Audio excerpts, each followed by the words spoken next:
Next, o banco digital que faz acontecer. Olá, boa noite. Boa noite. 94 pessoas foram vítimas de sequestros relâmpago em São Paulo este ano. Boa parte delas é atraída por meio de aplicativos de relacionamento. A polícia libertou um homem que ficou 24 horas no cativeiro. Ele perdeu R$10 mil. A sensação ao reencontrar a família na delegacia é de alívio. O homem foi resgatado nesta casa, usada como cativeiro na cidade de Barueri, na região metropolitana de São Paulo. Os policiais chegaram até aqui depois de apreender um telefone celular. O homem estava deitado e imobilizado. Logo que eu cheguei, eles já colocaram numa cama, amarraram minhas pernas, amarrou meus braços, colocou uma meia na minha boca também, e amarrou e colocou um lenço também. A vítima trocou mensagens, compartilhou o perfil em uma rede social e combinou um encontro na frente da casa da suposta amiga. Acabou rendido pelos criminosos quando chegou ao local. Ele veio dois rapazes pra cima de mim. Um estava armado, né? Foi quando ele chegou perto, os dois me seguraram, um deu uma coronhada e empurraram para dentro do carro. Ele foi obrigado a fornecer os dados bancários para a quadrilha e teve um prejuízo de R$10 mil em transferências Pix.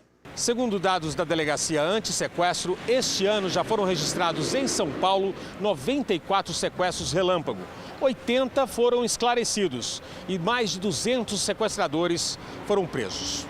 De acordo com a polícia, as plataformas de relacionamento se tornaram alvo desses criminosos pela facilidade em atrair as vítimas, que nem sempre denunciam o golpe. A pessoa se sente envergonhada de fato e vem aquele sentimento de que como eu caí numa situação dessa. Acaba não procurando a delegacia e não registra o fato. Veja agora outros destaques do dia. Governador de Goiás é mais um a anunciar apoio a Jair Bolsonaro. Economistas do Plano Real aderem à candidatura petista. Novo projeto prevê prisão em caso de erros nas pesquisas eleitorais. Polícia descarta legítima defesa no caso do bolsonarista assassinado por petista. Atriz morre em tentativa de assalto no Rio de Janeiro.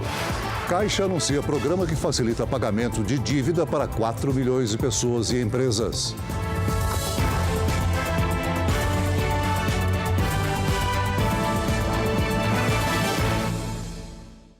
Oferecimento. O Pix no Bradesco está ainda melhor. Experimente.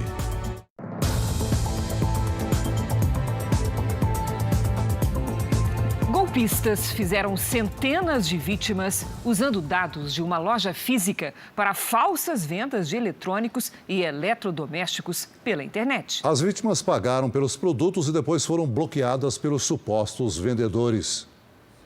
Wagner juntou dinheiro por 6 meses para comprar um celular novo. Pesquisou bastante até que encontrou uma oferta que parecia atraente numa loja virtual.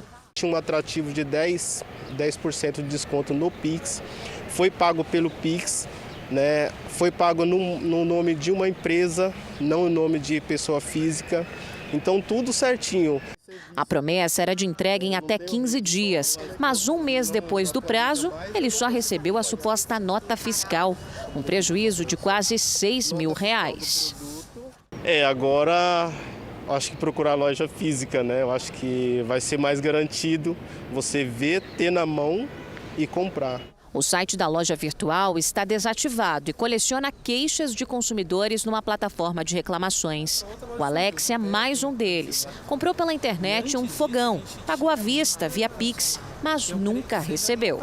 O produto está vindo, está em estoque, está em separação, foi coletado, toda a parte certa mesmo, né?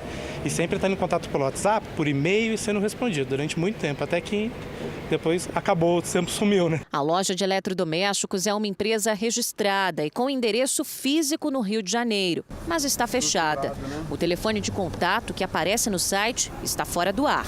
Este número de telefone não existe. E para não correr o risco de fazer compras pela internet, ficar na expectativa de entrega, mas não receber o produto, é preciso seguir algumas dicas importantes.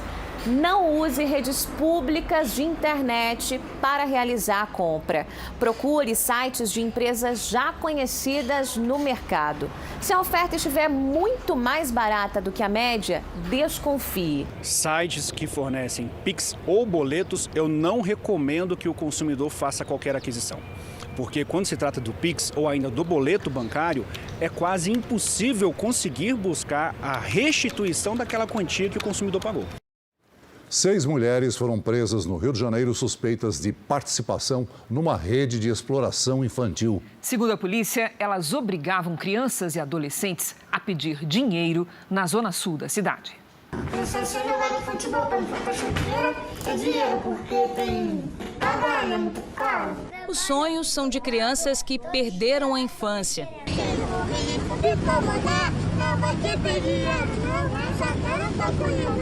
A maioria delas, registradas nesses flagrantes, tem menos de 10 anos e passa em média 12 horas por dia nas ruas. Debaixo de sol ou de chuva, vendem mercadorias, pedem dinheiro e comida. Essa tem menos de 5 anos e aparece sozinha, mas nenhuma delas está. São observadas de longe por adultos que monitoram tudo o que foi arrecadado. A investigação mostrou que essas crianças e adolescentes eram explorados pelos pais ou outros adultos próximos. Eles vinham de comunidades carentes para arrecadar dinheiro aqui, em bairros nobres da zona sul do Rio. Os mais novos eram os preferidos porque conseguiam mais doações. Essas crianças não estudavam, não descansavam e muitas vezes também não comiam. Os 2 adolescentes disseram isso, que elas obrigam. Elas falam bem claro para as crianças, primeiro a gente se alimenta, depois vocês se alimentam. 6 mulheres foram presas por associação criminosa e abandono de incapaz. Segundo a polícia, pelo menos 6 crianças eram vítimas da rede de exploração infantil. No Brasil, o trabalho antes dos 16 anos, com registro em carteira de trabalho, é proibido. A partir dos 14, são autorizados somente contratos como aprendiz. Mesmo assim, no último levantamento feito pelo IBGE em 2019, quase 2 milhões de crianças viviam nessas condições. As crianças foram encaminhadas para o Conselho Tutelar, que entregou as crianças, mediante termo de entrega, para parentes. Mas os parentes foram avisados que não podem cometer o mesmo ato que essas mães ou esses responsáveis estavam fazendo. 34 pessoas tiveram prisão decretada no Rio Grande do Sul por envolvimento no chamado golpe dos nudes, que são fotos íntimas usadas para extorquir dinheiro. 7 dos envolvidos já estão presos por outros crimes. O proprietário deste restaurante foi uma das vítimas. Nas imagens, um homem entrega um envelope para a recepcionista. Na embalagem, ameaças escritas em um papel. O empresário de Santa Catarina pagou R$7 mil para que fotos íntimas enviadas pela internet a uma suposta adolescente não fossem divulgadas. Viemos aqui só para fazer uma visitinha ali pro amigo, né, cara? Porque ele ficou num compromisso comigo e me deu 7 conto e simplesmente me esqueceu, né? Eles estiveram na casa dessa vítima, filmaram a casa dela, a casa da filha dela, e tiveram um estabelecimento comercial também fazendo filmagem, justamente para causar mais temor nessa vítima e fazer com que ela entregasse os valores. O esquema era liderado por 7 pessoas de dentro de presídios gaúchos. Para receber fotos íntimas das vítimas, os criminosos entravam em contato fingindo ser jovens interessadas em relacionamentos. Depois, simulavam que a troca de mensagem havia sido descoberta pelos pais das supostas menores de idade. A partir daí, começavam a extorquir dinheiro. Em 3 meses, o grupo movimentou cerca de R$2,5 milhões. Nesta gravação, um dos criminosos se faz passar por um policial. Vou ser bem franco com o senhor, se a família insistir em tocar aqui o processo para frente, a denúncia, o senhor vai para a cadeia, certo? Porém, a família me falou de um acordo que vocês tinham feito, certo? Estou entrando em contato com o senhor para ver se o senhor não quer resolver da melhor forma possível com essa família, pagando esse valor, ao invés de sofrer aí um processo, uma denúncia, um transtorno. Isso. Então já são mais de 100 prisões pela Delegacia de Esteio de autores de golpe dos nudes. O importante é que a pessoa se resguarde e denuncie se cair no golpe.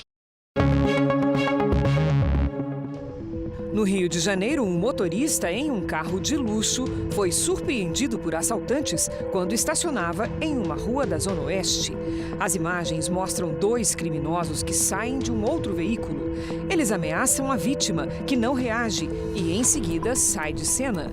Na sequência, um dos ladrões assume a direção do carro de luxo e vai embora, acompanhando o veículo dos comparsas.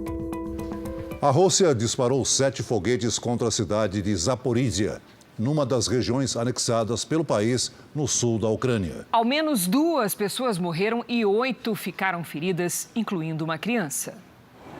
As equipes de resgate trabalham no que restou de um prédio de 5 andares. Além de Zaporízhia, Kherson, também no sul, e Donetsk e Luhansk, no leste do país, fazem parte do conjunto de regiões assumidas pela Rússia. Decisão contestada pelos Estados Unidos, pela União Europeia e pela ONU.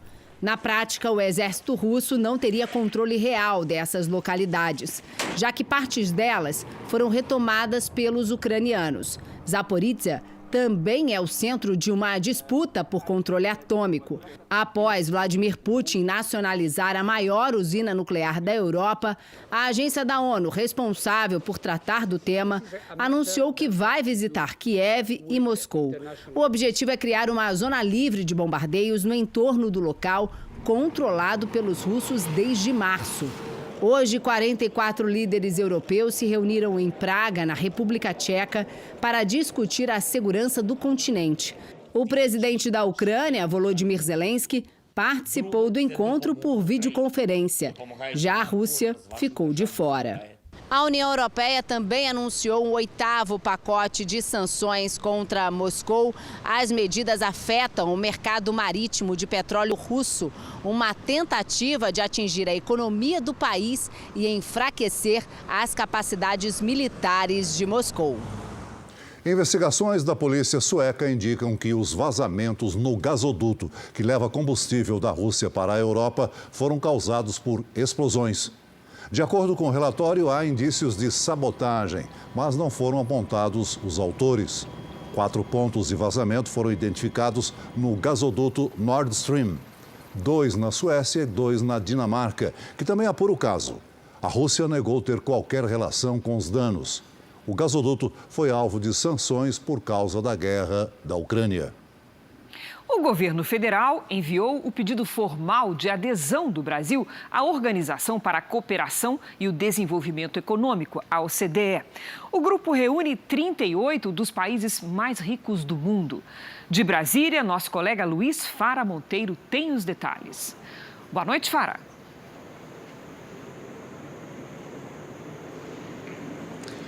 Olá, boa noite. O documento resume o alinhamento de leis implementadas no país a serem avaliadas pela OCDE. Em entrevista, o ministro da Economia, Paulo Guedes, afirmou que práticas consideradas referências em áreas como comércio, investimento, governança e energia nuclear podem antecipar o processo de adesão, que normalmente leva até 5 anos. Das 230 exigências feitas pela organização, o Brasil tem 108 reconhecidas e mais 45 estão sob avaliação. Outras 77 precisam ser atendidas. O ministro de Relações Exteriores, Carlos França, disse que a adesão dará ao país acesso às melhores práticas internacionais. 26 comitês setoriais operam para dar andamento aos trabalhos. A OCDE atua na discussão de políticas públicas e econômicas e fazer parte dela aumenta a credibilidade do Brasil em relação a investimentos internacionais. Cris e Celso. Obrigada, Fara. Você vai ver a seguir. Brasil deve colher a maior safra de grãos da história. E também, quadrilha suspeita de fraudes bilionárias com criptomoedas é alvo de operação.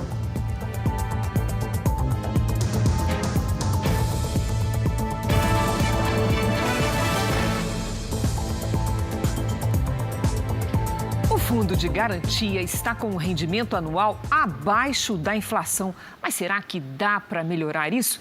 É o tipo da pergunta que a gente tem de fazer para Patrícia Lages. Oi, Patrícia, boa noite. O que o trabalhador pode fazer para diminuir esse prejuízo com esse baixo rendimento? Precisa fazer alguma coisa, né, Cris? Boa noite para você, para o Celso, boa noite para você de casa. Além da gente ver a rentabilidade atual, vamos fazer um comparativo com a poupança e a inflação. Por lei, o FGTS rende 3% ao ano e tem correção monetária pela TR, a taxa referencial, que está em torno de 0,17%. A distribuição de resultado amplia a rentabilidade, mas mesmo assim, o retorno ainda fica abaixo da inflação. No ano passado, a rentabilidade do FGTS alcançou 5,83%. No mesmo período, o retorno absoluto da poupança foi de 2,94%.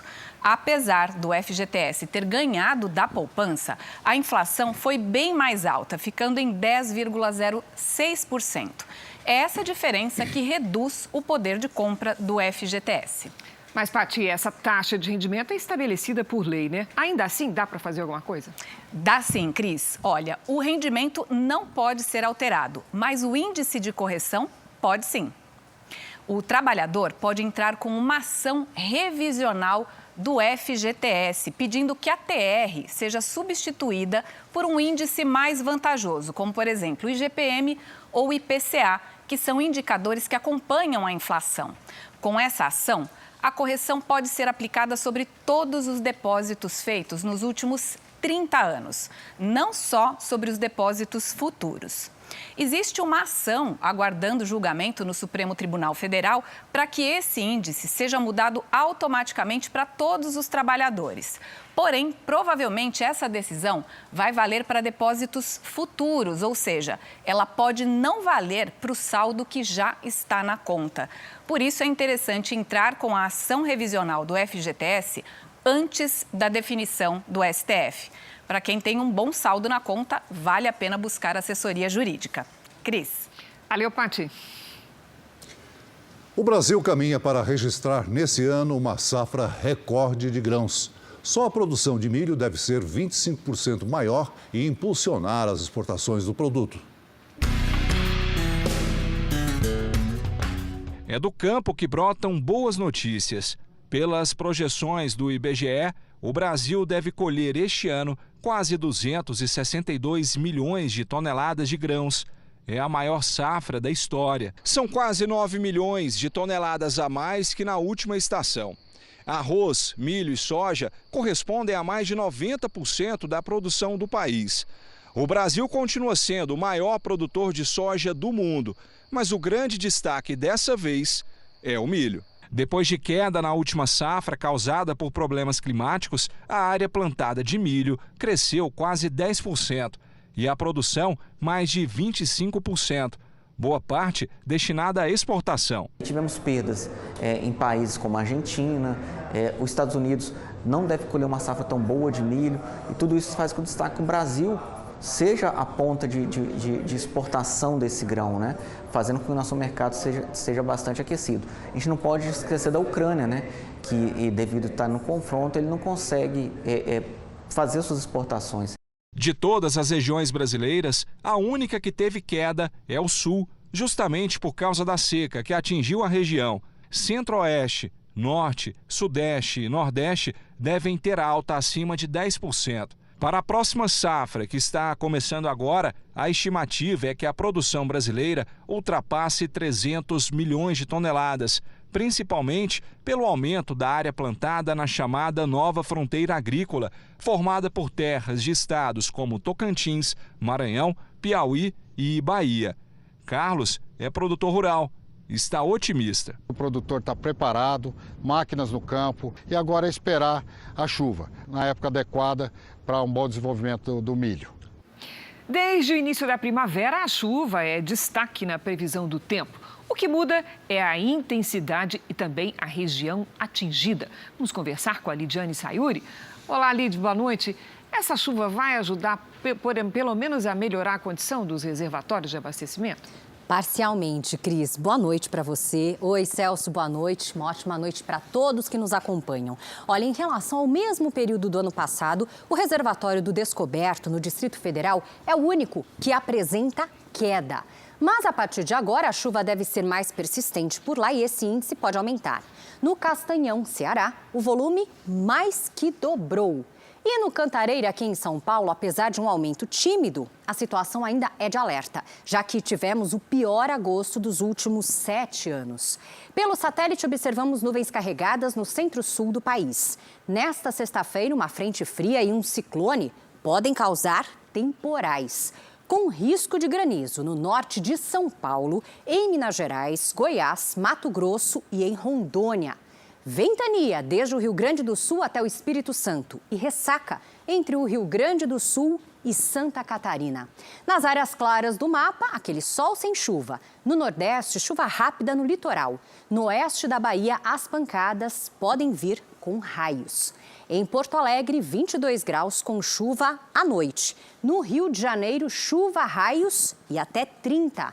Em Campo Grande, 24. Em Macapá e Manaus, até 35. Na Grande São Paulo, previsão de chuva nos próximos dias, exceto no sábado. Nesta sexta, a temperatura mais alta será registrada logo cedo, 26 graus. Depois diminui até os 17.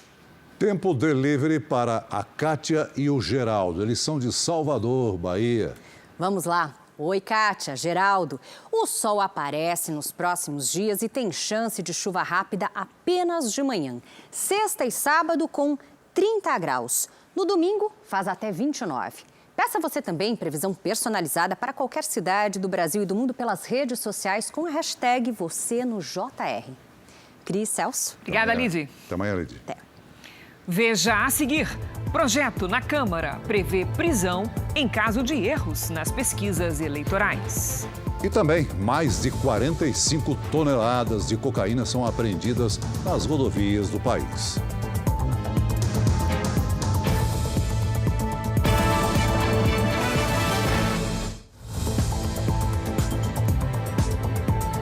A Polícia Federal fez uma operação contra uma quadrilha suspeita de praticar fraudes bilionárias com criptomoedas no Brasil e no exterior. As investigações apontam que as movimentações da organização criminosa chegaram a 4 bilhões de reais. Polícia Federal! A operação de hoje foi o resultado de 7 meses de investigações. A Polícia Federal teve a colaboração da Interpol e dos Estados Unidos. Foram cumpridos 20 mandados de busca e apreensão nos estados do Rio de Janeiro, São Paulo, Santa Catarina e Paraná. A ostentação e o luxo da quadrilha chamam a atenção. Na mansão usada pelo grupo, foram encontrados muito dinheiro, relógios de grife, uma parede inteira com tênis importados e até uma caixa com barras de ouro. Também foram apreendidos quadriciclos e veículos de alto valor no mercado. Na casa havia ainda um estoque com mais de 500 garrafas de uísque. Segundo a Polícia Federal, a organização criminosa é comandada por um brasileiro e movimentou 4 bilhões de reais. O grupo é investigado por lavagem de dinheiro, estelionato e fraude contra o sistema financeiro, por operar um esquema de pirâmide. O líder da organização criminosa definiu que o serviço a ser oferecido seria o aluguel de criptoativos com pagamento de uma remuneração. As promessas de que o lucro poderia alcançar até 20% do dinheiro investido nunca foram cumpridas. Na verdade, os valores eram desviados em grandes partes para a aquisição de itens de luxo, bens imóveis, móveis, joias, todo tipo de produto, gastos pessoais, todo tipo de produtos eram adquiridos com os recursos das vítimas. Em nota, a defesa do brasileiro envolvido afirma que o cliente nega as irregularidades e que está à disposição para prestar todos os esclarecimentos. E na região de Ribeirão Preto, no interior de São Paulo, 27 pessoas foram presas numa outra operação da Polícia Federal. O grupo é suspeito de envolvimento com lavagem de dinheiro e contrabando. Foi preciso um ônibus para transportar tanta gente presa. Entre os 27 estão empresários e até um delegado aposentado da Polícia Federal. Todos envolvidos em um esquema milionário de lavagem de dinheiro. Segundo a investigação, a quadrilha usava contas em nome de laranjas para comprar produtos nos Estados Unidos e na China. As mercadorias entravam no Brasil clandestinamente pelo Paraguai e depois eram vendidas em empresas do grupo. Os suspeitos foram presos em condomínios de luxo de Ribeirão Preto, no interior de São Paulo, onde a Polícia Federal apreendeu joias e carros importados. Dentro de um dos veículos, avaliado em quase R$1 milhão, havia R$250 mil em dinheiro. A polícia bloqueou $250 mil, cerca de R$1 milhão em criptomoedas. As investigações apontaram ainda que a quadrilha também fazia negócios com organizações ligadas ao tráfico de drogas. A operação da Polícia Federal, Receita Federal e Ministério Público também prendeu integrantes do grupo em Minas Gerais e no Paraná. A polícia confirmou a prisão preventiva do homem que matou um amigo durante uma discussão política. O acusado, que é eleitor de Lula, alegou legítima defesa, mas a polícia descartou a hipótese. A vítima apoiava o presidente Bolsonaro. Na rua onde aconteceu o crime, vizinhos preferem não comentar. A esposa da vítima, José Roberto Gomes Mendes, também não quis gravar entrevista. Ela mora em São Paulo, mas o marido vivia nessa casa em Itanhaém, no litoral sul, onde foi assassinado. José Roberto tinha 59 anos. Segundo a mulher, ele morava com um amigo. Na terça-feira, os dois discutiram por causa de divergências políticas. José Roberto, que votava em Bolsonaro, morreu com golpes de faca. Luiz Antônio Ferreira da Silva, de 42 anos, eleitor de Lula, foi preso em flagrante e confessou o crime, mas alegou legítima defesa, o que foi descartado pela polícia. De acordo com o boletim de ocorrência, os dois discutiram durante o almoço. José Roberto foi golpeado 8 vezes. Durante a audiência de custódia, a Justiça converteu a prisão do acusado em preventiva e afastou, nesse momento, a hipótese de legítima defesa. Nesta quinta-feira, outras testemunhas foram ouvidas e confirmaram que os dois não tinham desavenças anteriores. Na decisão que confirma a prisão preventiva, o juiz sugere que o crime seja investigado como de possível motivação político-partidária e de intolerância ideológica. O celular do acusado foi apreendido. Mais de 30 pessoas, a maioria crianças, morreram num atentado numa creche na Tailândia. Um homem armado invadiu um centro de educação infantil numa província a mais de 500 quilômetros da capital, Bangkok. O enteado do atirador estudava na escola, mas não estava no local no momento do ataque. Na creche estavam crianças na faixa dos 2 anos de idade. O atirador é um ex-policial de 34 anos que perdeu o cargo de tenente no ano passado. Ele era investigado por tráfico de drogas. Autoridades ainda não divulgaram a motivação do atentado, mas disseram que o criminoso estava sob efeito de drogas. Após o ataque, o atirador foi para casa e matou a esposa e o filho antes de tirar a própria vida. 2 barcos afundaram no litoral da Grécia e deixaram pelo menos 21 mortos. As vítimas são imigrantes ilegais que tentavam chegar ao continente europeu. Quem conseguiu nadar até a costa enfrentou ventos que passavam dos 100 quilômetros por hora. O trabalho de resgate foi dramático, com pessoas tentando se agarrar às rochas, enquanto bombeiros usavam cordas para puxar os sobreviventes. Entre os mortos estão 16 mulheres, a maioria vinda de países como Irã, Iraque e Afeganistão.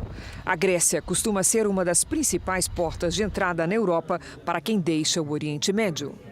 A Coreia do Norte disparou 2 mísseis de curto alcance em direção ao Mar do Japão.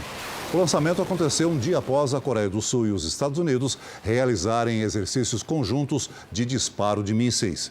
Os americanos também posicionaram um porta-aviões no mar entre a Coreia e o Japão. O governo americano disse que os disparos feitos hoje violam resoluções do Conselho de Segurança das Nações Unidas. A escritora Annie Ernaux foi a vencedora do Prêmio Nobel de Literatura de 2022. Aos 82 anos, a francesa é hoje uma das mais importantes escritoras do país. Segundo o Comitê do Nobel, ela ganhou por sua coragem e grande capacidade de percepção Annie Ernaux lançou o primeiro livro nos anos 70. A parte mais importante da obra escrita por ela é formada por textos autobiográficos. 2 dos 3 estudantes feridos a tiros por um aluno de 15 anos em uma escola em Sobral, no Ceará, permanecem internados. Um deles em estado gravíssimo. O adolescente baleado na perna passou por cirurgia. O terceiro ferido recebeu alta. O jovem que atirou e o pai prestaram depoimento hoje. A Secretaria de Saúde do Estado do Pará investiga um possível registro de paralisia infantil numa criança de 3 anos. A vítima está sendo monitorada. O Ministério da Saúde acompanha o caso. Mais de 5.000 produtos transportados ilegalmente num ônibus foram apreendidos pela Polícia Rodoviária Federal em Gurupi, Tocantins. Na carga, havia camisas de times, cigarros eletrônicos, copos térmicos e perfumes. Todos sem documentação regular. O motorista do veículo foi liberado para seguir viagem. Veja agora os destaques do Domingo Espetacular. Exclusivo, Carolina Larriera, a viúva do diplomata Sérgio Vieira de Mello, faz revelações sobre a morte do marido. Ele foi forçado a ir ao Iraque. Sérgio morreu num atentado terrorista em Bagdá há 19 anos. Durante todo esse tempo, ela luta para que a ONU reconheça a união dela com Sérgio e critica o tratamento que a organização tem dado às vítimas da tragédia. Por que nós nunca recebemos nenhuma resposta? Roberto Cabrini frente a frente com João Diogo, um dos 3 jogadores suspeitos de abuso sexual de uma modelo num quarto de hotel no Rio de Janeiro. Você participou de um estupro coletivo contra essa moça? A história da brasileira que acreditava estar namorando o ator Johnny Depp e perdeu R$200 mil. Do canteiro de obras para o sucesso nas redes sociais. Como estão hoje os pedreiros cantores, que ficaram conhecidos no mundo todo com uma brincadeira. Depois da Hora do Faro. A Caixa Econômica Federal anunciou hoje a campanha Você no Azul, uma ação que oferece até 90% de desconto na renegociação de dívidas. A iniciativa deve beneficiar 4 milhões de pessoas e 400 mil empresas. Sabe aquela prestação de apartamento que virou uma bola de neve para pagar? Agora o dono vai poder renegociar a dívida. A notícia trouxe alívio ao seu Vicente. Para pagar uma dívida, ele acabou fazendo outra maior ainda. Um empréstimo dividido em 80 prestações. O saldo devedor passa dos R$30 mil. Se for diminuir o valor da prestação que eu pago, é um bom negócio. Com a campanha anunciada hoje pela Caixa Econômica Federal, 4 milhões de clientes pessoa física e 396 mil empresas vão ter a chance de colocar as contas em dia. O programa não tem limitação de valor. Quem está devendo R$10, R$1.000 ou 10 milhões de reais tem a chance agora, até o dia 30 de dezembro, de renegociar. Metade dos clientes pessoa física e 90% das pessoas jurídicas têm dívidas de até R$1.000 com o banco. A maioria de cartão de crédito ou cheque especial. A ideia é que com a campanha, esses clientes façam um novo contrato para unificar dívidas atrasadas e incorporar até 6 parcelas em atraso ao saldo devedor. As condições variam conforme o tipo de contrato e a quantidade de mensalidades em atraso. Nós estamos oferecendo para esses clientes que já têm dívida em atraso há mais de 360 dias na Caixa, descontos de até 90% de desconto sobre o valor total da dívida para que eles possam pagar à vista. Além de permitir que os clientes quitem as dívidas com prazos mais longos, a campanha da Caixa vai fazer o dinheiro circular com mais velocidade. A previsão é que o banco receba até R$1 bilhão nos próximos 3 meses com a quitação das dívidas. Mais de 70% dessas renegociações vão poder ser feitas pela internet. Até o início de novembro, o caminhão da Caixa vai passar por cidades como Colatina e Guarapari, no Espírito Santo, Uberaba, em Minas Gerais, Goianésia, em Goiás e Vitória da Conquista, na Bahia. Além das agências e do caminhão, os clientes também vão poder participar da campanha em lotéricas e estabelecimentos comerciais credenciados. O presidente da Câmara, Arthur Lira, disse que pretende votar na semana que vem um projeto de lei apresentado hoje que pune a divulgação de pesquisas eleitorais com números muito diferentes dos resultados nas urnas. O projeto do deputado Ricardo Barros, líder do governo na Câmara, torna crime divulgar uma pesquisa discrepante dos resultados definitivos do Tribunal Superior Eleitoral, além da margem de erro definida pelos próprios institutos, que pode variar de 2 a 3 pontos percentuais. Na prática, o projeto prevê pena de 4 a 10 anos de prisão e multa para quem realiza e quem contrata a pesquisa 15 dias antes do dia da eleição, se o resultado tiver diferença acima da margem de erro. O veículo de comunicação que divulgar uma pesquisa será obrigado a publicar também todas as outras sondagens registradas na Justiça Eleitoral no mesmo dia e no dia anterior, sob pena de multa de até 1.000 salários mínimos. Eu fiz o máximo que eu pude para fazer uma proposta que me parece 100% importante para o eleitor, para quem quer se informar por pesquisa eleitoral, vai ter todas as pesquisas disponíveis, né? E vai ter segurança de que não tem ninguém enganando ele com o resultado da pesquisa. Isso é importante, esse é o objetivo do projeto. O assunto ganhou as manchetes após a diferença entre as pesquisas e o resultado do primeiro turno. IPEC, Datafolha e IPESP são os institutos com maior discrepância com a votação real. Previam 37%, 36% e 35% para Bolsonaro, respectivamente. Uma diferença de 14 pontos percentuais a mais para o ex-presidente Lula. E a diferença nas urnas foi de 5,23 pontos percentuais. Quaest, Atlas Intel, Poder Data, Ideia, MDA e Paraná Pesquisas também erraram, principalmente em relação aos votos válidos para Bolsonaro. Previam entre 38% e 41% para o atual presidente, que teve 43,20% nas urnas. O projeto de lei deverá tramitar em regime de urgência na Câmara. O objetivo é votar o texto já na semana que vem. Nós temos que analisar a responsabilidade objetiva de quem seria. Se o dono da empresa, do estatístico, do matemático, enfim.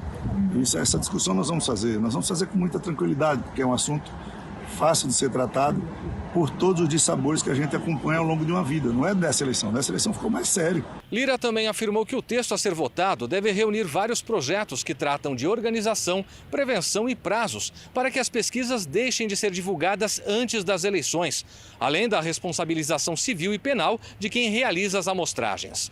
O presidente da Câmara também deixou claro que a instalação de uma CPI sobre os institutos deve ocorrer assim que as assinaturas forem colhidas e o objeto da investigação for analisado.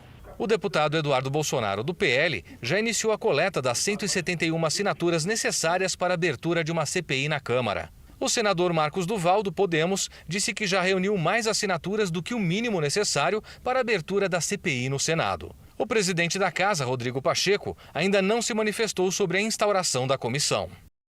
O teste de integridade das urnas eletrônicas no primeiro turno das eleições não apresentou problemas. O Tribunal Superior Eleitoral comparou os votos de 641 urnas com os registrados em papel. Segundo o presidente do TSE, ministro Alexandre de Moraes, isso confirma a transparência do sistema eleitoral brasileiro.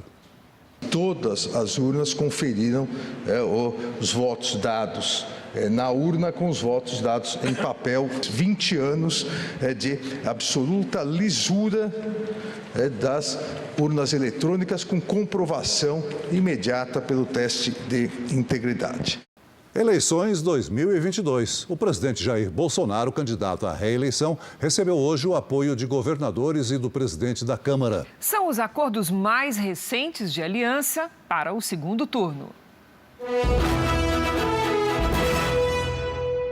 Candidato do PL à reeleição, o presidente Jair Bolsonaro recebeu em Brasília o apoio do governador reeleito de Goiás, Ronaldo Caiado, do União Brasil. Povo goiano, em nome de todos aqueles 7.200.000 goianos, trago aqui o abraço e o apoio e a certeza que o senhor terá lá uma vitória ainda maior no segundo turno. Dedicado a fechar alianças políticas, o presidente ainda recebeu no Palácio da Alvorada os governadores Gladson Cameli, do Acre, Antônio Denário, de Roraima, Mauro Mendes, de Mato Grosso e Wilson Lima, do Amazonas. O presidente já recebeu o apoio dos governadores do Distrito Federal, Ibanez Rocha, do Paraná, Ratinho Júnior, do Rio de Janeiro, Cláudio Castro, de São Paulo, Rodrigo Garcia e de Minas Gerais, Romeu Zema.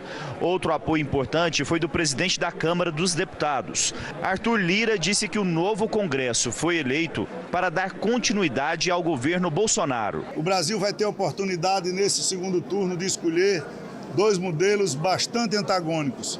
E ao povo vai caber essa escolha.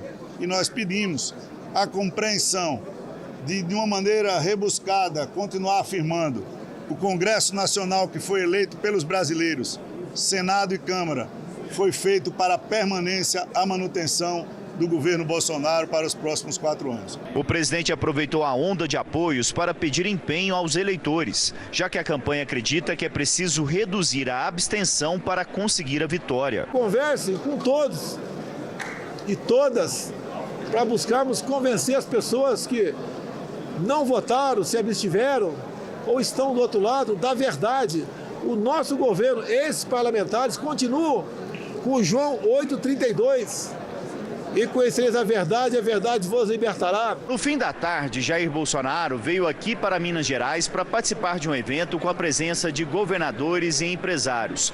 A Federação das Indústrias do Estado apresentou sugestões do setor para um eventual segundo mandato do presidente. Entre as propostas, a realização da reforma tributária. A visita a Minas Gerais ao lado de Romeu Zema e outros governadores é estratégica na busca de votos em um estado considerado decisivo. Amanhã, Bolsonaro segue com viagens e vai à região norte para visitar Belém. O candidato do PT, Luiz Inácio Lula da Silva, participou hoje de um ato em São Bernardo do Campo, no ABC Paulista, berço político do petista. Lula recebeu hoje o apoio dos economistas que criaram e implantaram o Plano Real.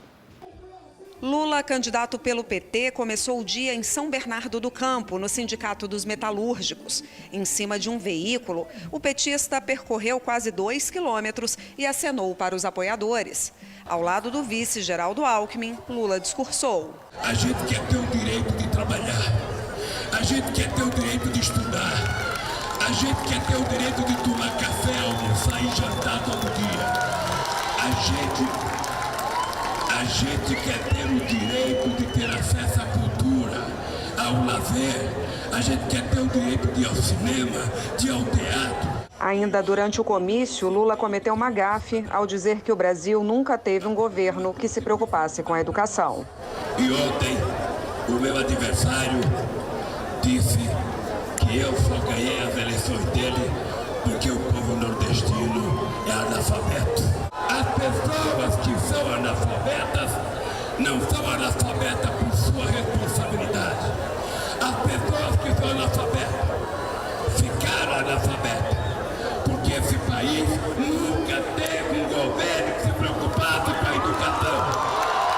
À tarde, Lula se encontrou com parlamentares do PSD. O partido, comandado por Gilberto Kassab, liberou seus integrantes para apoiarem tanto Lula quanto Bolsonaro. Hoje também o grupo de economistas que criou o Plano Real declarou apoio ao candidato petista. Lula já recebeu o apoio de Simone Tebet e parte do MDB.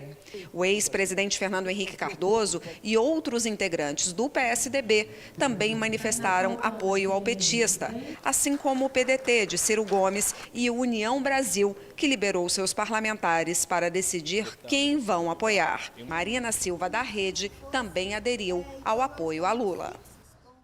Em São Paulo, Tarcísio de Freitas foi ao interior. O candidato Fernando Haddad teve agenda na capital. Tarcísio de Freitas, candidato do Republicanos, participa agora à noite de um encontro com prefeitos da região de Sorocaba, no interior. O candidato ao governo de São Paulo pelo PT, Fernando Haddad, se reuniu com representantes do Solidariedade. O partido anunciou apoio ao petista. No Rio Grande do Sul, os candidatos Onyx Lorenzoni e Eduardo Leite reforçaram os apoios que têm neste segundo turno. Onyx Lorenzoni, do PL, publicou um vídeo ao lado do presidente Jair Bolsonaro. O candidato anuncia que Bolsonaro vai participar de um evento em Pelotas, no sul do Rio Grande do Sul, na próxima terça-feira. O adversário de Lorenzoni, Eduardo Leite, do PSDB, concedeu entrevistas a emissoras de rádio e gravou propaganda política. Ex-governador do Rio Grande do Sul, o petista Tarso Genro declarou apoio a Leite. Vamos ver como foi a agenda dos candidatos ao governo da Bahia. O candidato do União Brasil, ACM Neto, se reuniu com lideranças de várias cidades do estado em Salvador. Ele confirmou que vai seguir neutro em relação à disputa presidencial. A ACM voltou a comentar o apoio do candidato João Roma, do PL, que ficou em terceiro lugar nas urnas no primeiro turno. É o momento, sim, do diálogo, é o momento da gente construir pontes, da gente agregar todas as pessoas que desejam um futuro diferente para a Bahia. Jerônimo Rodrigues, do PT, participou de um encontro com aliados no comitê de campanha. Hoje, o candidato ganhou o apoio de mais 2 prefeitos que fizeram oposição no primeiro turno. Nós temos prefeitos e aliados que vieram do ex-ministro e tivemos ainda a vinda de prefeitos do partido do ex-prefeito de Salvador. Os primeiros dias após o primeiro turno foram marcados pelas mesmas estratégias: reforçar as alianças e buscar novos apoiadores. Os candidatos também trabalham para mobilizar os eleitores que faltaram à votação no domingo. Aqui na Bahia, mais de 2.400.000 não foram às urnas, mais de 21% do eleitorado. Em Minas Gerais, a Polícia Federal e a Receita Federal fizeram uma operação para combater fraudes em declarações de empresas que provocaram um prejuízo de 44 milhões de reais aos cofres públicos. Os suspeitos abordavam empresários de todo o país, prometendo a devolução de impostos. Um dos alvos da operação foi este escritório de contabilidade, no centro da capital mineira. Conseguimos pegar muitos documentos, que comprovam que realmente houve essa fraude. Pegamos também 165 mil reais de dinheiro em espécie, e houve o bloqueio de 40 milhões de reais das contas correntes das pessoas envolvidas. Ao todo, 9 mandados de busca e apreensão foram cumpridos em Belo Horizonte e na cidade de Nova Lima. Segundo a investigação, os criminosos se apresentavam como consultores e prometiam o ressarcimento indevido de impostos federais em troca de uma comissão. Pelo menos 1.000 empresas de várias regiões do país aceitaram entrar no esquema. A estimativa é que o prejuízo aos cofres públicos chegue a 44 milhões de reais. Essas empresas de assessoria, elas abordavam as empresas, e chegavam para elas, convenciam elas de que elas tinham direito a um crédito que não existe. Depois dessa retificação, o sistema da Receita, baseado na boa-fé, devolvia esse dinheiro e, após devolver esse dinheiro, pagava esses 35% para empresas de assessoria. Essas empresas de assessoria, eles chegavam ao ponto de retificar uma declaração, por exemplo, de uma padaria, falando que ele vendia combustível. Os suspeitos podem responder por associação criminosa. Além de devolver o valor restituído, as empresas vão ser multadas caso não regularizem a situação. O que a gente recomenda é que, enquanto não for instaurados os procedimentos fiscais, as empresas elas podem retificar e voltar para o status que estava antes e pagar o tributo devido, sem multa e sem representação fiscal para fins penais. O presidente americano Joe Biden concedeu perdão a todos os condenados em esfera federal por porte de maconha nos Estados Unidos. A droga é a mais usada no país. Uma pesquisa estimou que aproximadamente 3 em cada 10 pessoas que usam maconha têm algum tipo de transtorno. As prisões por porte de maconha representam de 40% a 50% de todas as detenções por drogas no país. Em comunicado, o democrata pediu aos governadores que façam o mesmo nos estados.